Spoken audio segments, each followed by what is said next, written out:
I believed I had a firm grasp on the boundary separating right from wrong, until the one I raised as my own reached into the deepest corners of my soul. His hand brushed against my leg, and I didn't pull away. Not out of consent, but out of confusion. Out of everything that had been silenced for years. If you've ever felt emotions so powerful they defied every rule you were taught, Stay. this is not a story of betrayal or desire. This is a story of survival, longing, and a love so complicated, it left me wondering whether I was saving him or myself. And what happened next changed everything. I believed I had a firm grasp on the boundary separating right from wrong, until the one I nurtured as my own reached into the deepest, most desolate corners of my soul. I should have recoiled when his hand grazed my leg, yet I remained frozen, caught in a web of uncertainty. I closed my eyes tightly, and then his voice pierced through the silence. I only want you to experience no more suffering. It appears harmless, doesn't it? Yet that single sentence ignited a tempest of long-buried emotions within me. In that instant, I understood that I had become a person unrecognizable, forever changed. If you've ever silenced your feelings in the relentless chase of what society dictates as right or wrong, I urge you to stay with me in this moment. Let's walk through this truth together. This narrative delves deep into the shadows of guilt, confronting the unspoken truths that linger just beneath the surface, waiting to be unleashed. If this tale strikes a chord within you, don't hesitate to hit that subscribe button. A depth of feeling stirs within me, yearning to break free, far surpassing what has ever been revealed. They deemed it a miracle that I emerged unscathed, as if fate itself had intervened in the most dramatic of ways. 3 years ago, a semi-truck crashed violently into the passenger side of my car, propelling it into a harrowing spin, tumbling 3 times through the air. As I slowly pried my eyes open 2 weeks later, a chilling reality set in. My legs were bound by unforgiving rods, screws gripped my hips, and an unyielding pain gnawed at me, etching itself into the very essence of my existence. The physicians noted with grave concern that the situation teetered on the brink of becoming far more dire. They insisted I was lucky to still draw breath. Yet when the feeling in your legs dissipates and help is needed just to escape the confines of your bed, the idea of being fortunate transforms into a stark reality. I lost far more than just the ability to move. The woman I once was has slipped through my fingers, leaving only shadows of her former self. The mornings descended into an eerie silence, my body transformed into a stranger, a vessel of disquiet. What haunting reflections await me as I peer into the depths of the mirror? A face shrouded in mystery. I transformed into an object of sympathy, a shadow of my former self in the gaze of those around me. In the shadowy aisles of grocery stores, whispers filled the air. Once she was a beacon of vitality and exuberance. No one should ever endure such silence. In that instant, he crossed the threshold of his home, a weighty silence enveloping him. Tall, more formidable than I recalled, no longer merely a boy, he glided through the house with an unsettling grace, emanating an aura of calm confidence that sent shivers down my spine. His voice dropped to a whisper, hands steady and resolute as he effortlessly lifted me from my seat. In the suffocating silence and aching turmoil, I felt a tumultuous stir within, a bewildering warmth that caught me off guard, leaving me unprepared for its intensity. In that moment, enveloped in care and recognition, a profound realization washed over me. I felt an undeniable absence of desire. I never saw that twist coming. Sometimes, the path to healing reveals itself in the most unexpected ways. If you've ever faced a moment where duty collided with emotion, let me know in the comments. I know I'm not alone. At 17, I inscribed my signature on the documents that forever tethered me to the role of his mother. It was never meant to last, a fleeting refuge, a mere stopgap until his real family could sort out their tangled affairs. Time slipped away, morphing fleeting months into the relentless march of years. By the time he turned 5, the world had abandoned him, leaving him utterly alone. On the brink of adulthood, I nurtured him, purified him, and wove bedtime stories into vibrant adventures with my animated voices and captivating sound effects. He uttered the word, "Mom," before I was ready to grasp the weight of its meaning. As time unfolded, an undeniable sense of belonging began to echo within, stirring deep emotions and igniting a profound connection. It is now undeniably in our grasp. I stand at the crossroads of my 40s, a time heavy with reflection and anticipation. Life has a remarkable way of shattering the roles you once believed were unchangeable. In the wake of the accident, I felt an undeniable pull to sever ties with my role at the community library. The car sat idle, a distant dream, while the stairs towered ahead, a daunting obstacle that filled me with dread. My body turned against me in the most personal of moments, from the seemingly mundane task of washing my hair to the essential rituals of getting dressed and answering nature's call. Humbling barely scratches the surface of the profound depths that lie beneath. I thought I had prepared myself for recovery. But no one tells you that healing doesn't always mean returning to who you were. It can mean learning to live as someone entirely new. In a heartbeat, he plunged back in, driven by an undeniable force. It was just a fleeting solution, a fragile bandage over a wound that ran deeper than either of us dared to acknowledge. Yet, in the silence between us, an unspoken truth lingered. I would never reclaim that strength. Our cozy Vermont house stands at the end of a shadowy, frigid street, rarely kissed by the soft caress of winter sunlight. The heater continues its relentless clicking, shattering the stillness of the room with each jarring interruption. The windows shroud themselves in a thick fog on most days. The sky hangs heavy, a dismal shade of murky dishwater. On certain nights, the wind howls with a fierce intensity, making the house resonate with a haunting sorrow, as if it were mourning its own secrets. In this fleeting moment, it's just the two of us, entwined in an unbreakable bond. He orchestrates every detail, from choosing the finest groceries to creating culinary masterpieces, and even transporting me from the comfort of my bed to the soothing embrace of the bath and back again. He weaves his humor into our moments, striving to coax a smile from my lips, all while softly urging me to remember my medication. He has always made me feel valued, never once allowing me to feel like a burden. And yet, that feeling of being a burden creeps in, quiet, slow, and unforgiving. If you've ever smiled while drowning inside, you'll understand what came next. That doesn't mean I don't feel like one deep down. A profound solitude envelopes you as your body feels like it is slipping away, a tranquil essence, intense and fervent. It seems as if the very fabric of the world erased your presence the instant you ceased to hold significance. Once, I found myself in the dazzling glow of the spotlight, a moment when I was desperately desired. Now, the reflection in the mirror unveils a stranger, lost in a sea of uncertainty.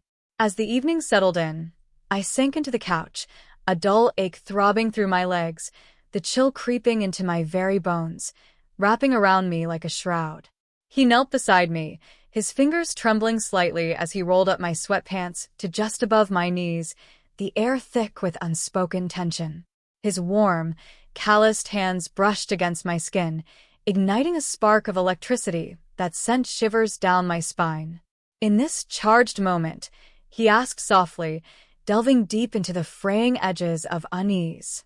I nodded, fighting the urge to focus on the way his fingers moved, a blend of dominance and gentleness that sent a shiver down my spine. His presence, more than anything else, alleviated the agony in a manner that no medicine ever could.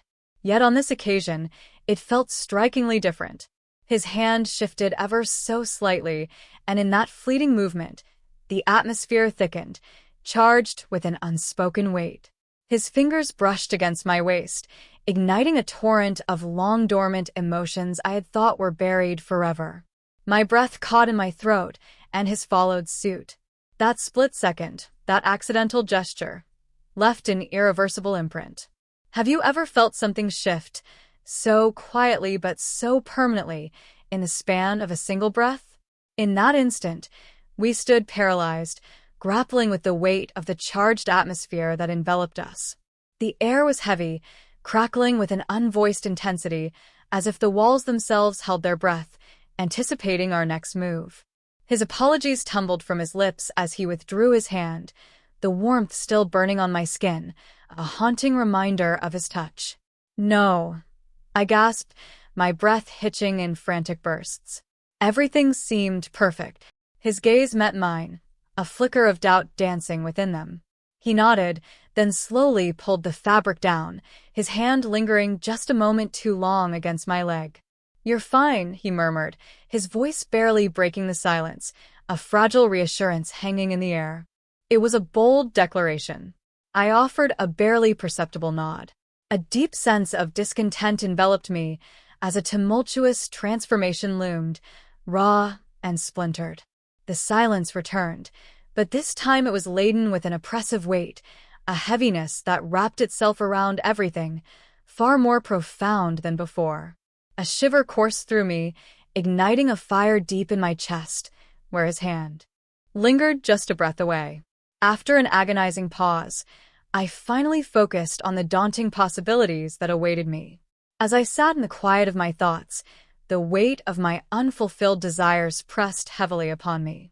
That night altered everything between us, leaving me grappling with emotions I couldn't yet articulate. He supported me gently, as he often did, but this time I could feel the weight of the emotion behind it, heavy and palpable. The moment our hands brushed against each other ignited a spark that burned in my thoughts, refusing to fade away. I began to notice the subtle nuances that had once eluded me, the sharp contour of his jaw as he focused, the way his eyes would ignite with warmth and tenderness whenever they lingered on me, penetrating deeper than they ever had. There were moments when he believed I was completely unaware of the turmoil that was brewing around us. One morning, he helped me out of bed, as he always did, his arms enveloping my back with a tender yet careful grip, a moment heavy with unspoken emotions. As I leaned in, his hand grazed mine, a spark igniting between us, and we held on to that moment, suspended in time. In that fleeting moment, a heartbeat in time, I felt it resonate within me, a profound awareness that pierced through the silence. His fingers tightened, coiling with an intensity that seemed to pulse in the air, before finally unraveling into a fragile sense of ease. My heart raced violently within my chest. The conversation lingered in the shadows, a topic that hung heavy in the air, forever unspoken between us.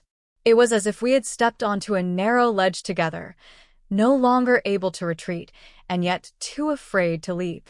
Restlessly, I tossed and turned throughout the night, relentless ache throbbing through my legs. Perhaps there existed a profound essence that reached far beyond the confines of mere physicality. In bed, I stared at the ceiling, straining to catch the soft whispers of the house around me. In a chilling instant, the door emitted a spine-tingling creak as it slowly swung open. "Your light was still on," he whispered, leaning against the doorway, his hair a chaotic mess, his eyes heavy with the weight of exhaustion. "I found myself trapped in a restless wakefulness," I whispered, my voice barely breaking the silence. He stepped in silently, an air of unspoken tension enveloping us as he took his place beside me at the edge of the bed. "Do you want me to stay here until you feel ready?" I tilted my head slightly, a silent agreement hanging in the air. He reclined against the headboard, his long limbs sprawled out beside me, creating an air of intimacy and unspoken tension. I rolled onto my side, my eyes locked onto him with an intensity that crackled in the air. His eyelids fluttered for a fleeting moment, his chest rising and falling in a rhythm that was both steady and hauntingly serene. There's something about being watched by someone who knows your every fracture and still chooses to stay.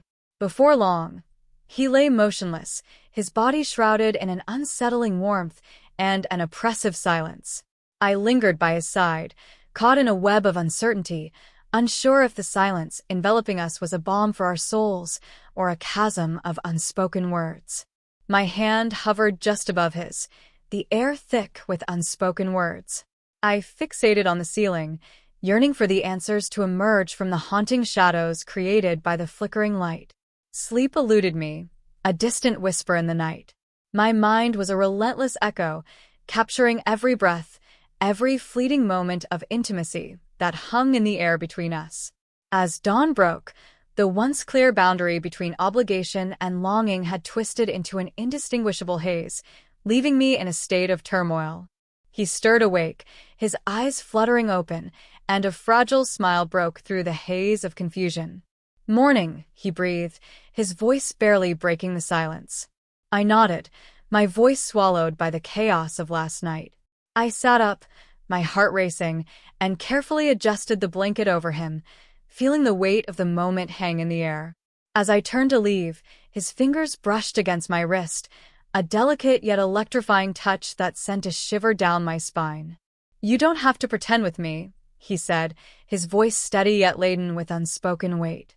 I held my silence, waiting for the right moment. I nodded once more, then stepped out of the room, the haunting echo of his words trailing behind me into the dimly lit hallway. What is it about truth that terrifies us most? Not its existence, but its timing. I immersed myself in the kitchen, my hands working tirelessly, yet my mind was ensnared by the haunting memories of the night before.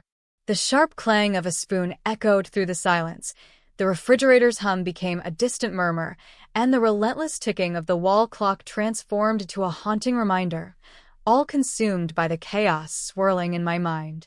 As he stepped into the room moments later, his hair still glistening with droplets from the shower, I extended a steaming cup of coffee towards him, the air thick with unspoken tension. Silently, he grasped it, then settled into the chair opposite me at the table, the air thick with unspoken tension. We sat across from each other, the air thick with unspoken words, a silence that screamed louder than any argument could. Our fingers grazed each other in a fleeting moment as we both reached for the butter. An electric tension hung in the air, and neither of us dared to pull away. "Are we okay?" he finally murmured, his gaze fixed on the ground, a weight of uncertainty hanging in the air. I inhaled sharply, feeling the weight of the moment pressing down on me. "I'm uncertain about what we are, but one thing is clear. Whatever this is, it didn't emerge from nothing. It wasn't simply conjured into existence last night." He nodded slowly, absorbing my words as if they were the very toast crumbling in his grasp. "I've felt it too," he confessed, his voice heavy with unspoken weight, "for a long time." We fell into a heavy silence, the air thick with unspoken words, yet a profound change had taken root, unmistakable and unchangeable. The air between us crackled with the intensity of recognition, heavy and charged, devoid of shame. I meticulously arranged the table, filled the cups with steaming coffee, and engaged in seemingly light conversation, all while desperately clinging to the fragile facade of normality. My hands shook uncontrollably as I extended the butter towards him. "Thank you," I responded, my voice barely above a whisper, laden with unspoken weight. As he passed me the plate, his voice barely above a whisper, he remarked, "That's the third time you've mentioned it." I wore a mask of cheerfulness. My heart overflows with gratitude. He paused in heavy silence, his gaze piercing through the air between us, cloaked in an unsettling mystery. "Do you ever feel a deep yearning for a different path?" he finally asked, his voice heavy with unspoken emotions. I was frozen in place, paralyzed by an overwhelming force.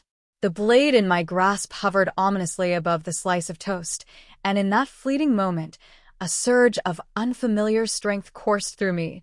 I didn't feel broken for the first time in years. Something stirred deep inside me. Perhaps not peace, but the echo of a forgotten version of myself. I felt every piercing gaze, every whisper that brushed past me like a chilling wind. I was there, undeniably present, yet somehow shrouded in a veil of neglect. In that moment, I was truly acknowledged. The uncertainty of our next steps looms heavily over us. Truth possesses an uncanny ability to emerge, illuminating even the darkest corners of existence, often when least anticipated. This is a tale that defies the boundaries of forbidden love. It's a gripping tale of survival, a profound connection, and a powerful journey of rediscovery. And if you've ever found yourself teetering on the brink of what you once deemed unimaginable, then perhaps you truly grasp the weight of this moment. Perhaps you felt this way as well. As the day wore on, routine filled the spaces where conversation once lived. The way he cleared the dishes, the subtle glances exchanged, the way our fingers almost, but not quite, touched again. These were moments that demanded to be felt rather than spoken. Later that afternoon, I sat by the frosted window, gazing into the grayness outside. Snowflakes drifted like lost thoughts, quiet and cold. He joined me, wrapping a thick blanket around my shoulders, and sat close without saying a word. For once, the silence wasn't suffocating. It was companionable, almost tender. "You used to read here," he said, finally breaking the stillness. "When I was little." "I still do," I whispered. "But now the stories live in my head." He leaned back slightly, his face illuminated by the pale light of winter. "I remember your voice. It made even the scariest nights feel safe." My chest tightened. "That's all I ever wanted, to make you feel safe." A long pause stretched between us, heavy with history, warmth, and something unspoken. And then, as if brushing the edge of a confession, he murmured, "You still do." I turned to look at him. Truly look at him. Not as the boy I once held, but as the man he'd become. And that realization clutched at me with equal parts fear and gravity. "I don't know where this leads," I admitted, my voice barely audible. "And I don't know what it makes us." He didn't reply right away. Then softly, "We've always been more than words could explain." As the daylight faded and shadows reclaimed the house, I rested my head against his shoulder. Not in desperation, not in guilt, but in quiet surrender to the moment. Maybe some connections aren't meant to be defined. Maybe they're simply meant to be felt. And as the first star blinked through the wintry clouds, I allowed myself a fragile truth. I didn't feel lost anymore. The evening slipped into night with eerie quietness. Shadows stretched longer, merging with the stillness of the house. I could hear the faint humming of the refrigerator, the subtle groan of the heater, and somewhere deeper, the thudding echo of my own heart. We both lingered in the living room longer than usual, exchanging glances instead of words. I stared into my cup, now lukewarm, swirling its contents aimlessly, when he suddenly said, "I think about it more often than I should." I looked up. "What is it?" He hesitated, the silence between us taut and trembling. "You. This. Us." My breath caught again. "Not out of confusion," he continued softly, "but because I don't regret any of it." I didn't know whether to be relieved or terrified. The lampshade cast a soft, amber halo around his face. In the low light, he looked like the boy I once knew, and yet not at all. He was becoming someone else entirely. Or perhaps I was the one changing. "You're not supposed to say that," I whispered. "I know," he replied, "but I need you to know. You're the only person I've ever truly felt seen by." His words didn't fall heavy. They floated like snowflakes, too delicate to brush away, too cold to ignore. "I don't want to be a secret," he added, his voice barely more than breath. "But I also don't want to be something that ruins you." That was the line, the razor's edge we both danced along. I stood slowly, legs trembling, not from injury this time, but from the emotional earthquake quietly erupting within me. He followed. I turned to him at the doorway. "Maybe some things aren't meant to be named, just lived.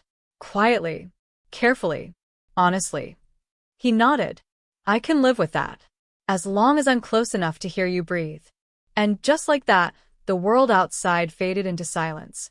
The next morning, he placed a book on my lap. "I found this in your old drawer," he said. "You wrote poems here." I opened it. On the first page was a line I'd written nearly 2 decades ago. "Even in the darkness, something soft can grow." I didn't realize I was crying until he reached out to wipe a tear I hadn't noticed fall. If you've ever found yourself drawn to a connection so deep, so complex, that words fail to explain it, then maybe you're not alone. Don't forget to like, comment, and subscribe if this story stirred something in you. Share your thoughts. Has life ever surprised you with emotions you couldn't put into words?